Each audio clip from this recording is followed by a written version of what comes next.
இடம்பொருள் நேயர்களுக்கு வணக்கம். ஸோ இப்போ பாக்கியலட்சுமி சீரியலை பொறுத்த வரைக்கும் பாக்கியா வாழ்க்கையில் இப்போ தான் கொஞ்சம் கொஞ்சமாக நல்லதெல்லாம் நடக்க ஆரம்பிக்குது. அவங்க ரெஸ்டாரண்ட் நல்லா போகுது, அவங்க பசங்கள்லாம் நல்லா இருக்காங்க. அவங்க இந்த பெரிய பெரிய பிரச்சனைலாம் இருந்துச்சு, செடியனுக்கு பிரச்சனை, அப்புறம் எழிலுக்கு பிரச்சனை, அந்த பிரச்சனையெல்லாம் முடிஞ்சிருச்சு அப்படின்னு சொல்லி நம்ம நிம்மதியாக இருக்கலாம் அப்படின்னு பார்த்தா கூடவே புது பிரச்சனையாக ஏதாச்சும் ஒரு பிரச்சனையை கோபி கொடுத்து, சரி ஓகே கோபி தானே வில்லை, அவருக்கு கஷ்டம் நடந்தால் தப்பு நடந்தால் அவருக்கு ஒரு வழி கிடைச்சா அவர் சந்தோஷம் தானே நினச்சிக்கிட்டு இருந்தால் அதில் பாக்கியாவையும் கோத்து விட்டுறாங்க. இப்போ ஈஸ்வரிக்கு ஏதாச்சும் ஒன்று அப்படின்னா கோபி துடிக்கிறத விட அதிகமாக பாக்கியா தான் துடிப்பாங்க. என்னுடைய அத்தை அத்தை அத்தை என்னோட அம்மா மாதிரி அப்படின்னு சொல்லிட்டு கதறிக்கிட்டு இருப்பாங்க.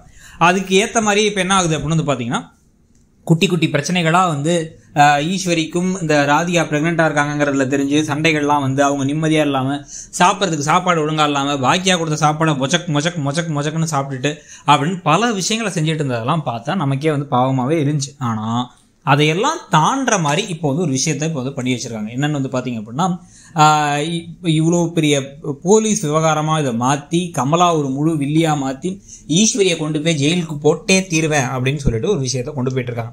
ஆனால் இதில் பார்த்தீங்க அப்படின்னா ஈஸ்வரியை உள்ள தட்டுறதுனால கமலாவுக்கு என்ன நல்லது கிடைக்க போகுதுங்கிற லாஜிக்லாம் நமக்கு தெரியல. ஆனால் பழிக்கு பழி வாங்குற மாதிரி தான் அந்த மோடில் இருக்காங்க. பொண்ணு உண்மையாக நல்லா வாழணும், ராதிகாவும் கோபியும் ஒன்றா சந்தோஷமாக இருக்கணும்னு நினச்சா அதை கண்டிப்பாக அவங்க பண்ணியிருக்க போகிறதில்ல. இவங்க பண்ணதெல்லாம் பார்த்தா ஏதோ கிறுக்குத்தனம் மாதிரி தான் நமக்கு தெரியுதுன்னு வச்சுக்கோங்க.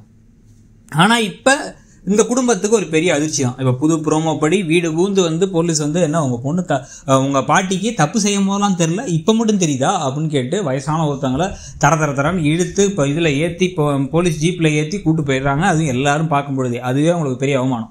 இது இல்லாமல் இன்னொரு பக்கம் பார்த்தீங்க அப்படின்னா குடும்பத்தில் ஒவ்வொருத்தவங்களும் இடி விழுந்த மாதிரி இருக்க தாத்தாக்கெல்லாம் இவ்வளோ பெரிய மனக்கவலை மனக்குழப்பம்.